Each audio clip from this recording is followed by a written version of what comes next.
Pourquoi faudrait-il être végan?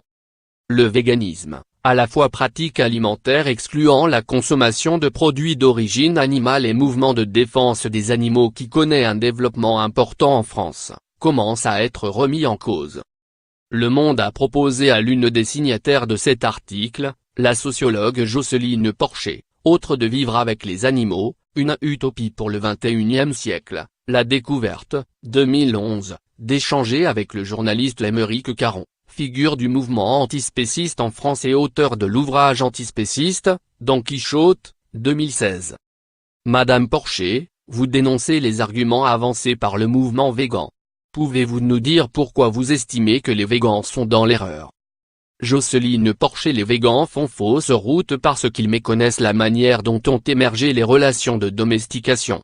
Elles ne sont pas seulement le fruit de la volonté humaine, mais aussi de celle des animaux.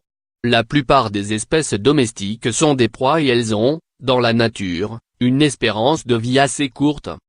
On peut penser que les relations de domestication ont rencontré l'intérêt de certaines espèces parce qu'elles leur apportent protection et sécurité alimentaire. La domestication n'est donc pas un rapport de domination et d'exploitation. C'est au contraire fondamentalement un rapport de pacification et de communication, l'inverse des rapports de prédation auxquels veulent nous ramener certains libérateurs des animaux. Il faut encore évoquer un point qui fonde cette relation, qui est pour moi le plus important et que j'étudie maintenant depuis une dizaine d'années, ce sont les relations de travail entre humains et animaux. La collaboration entre humains et animaux,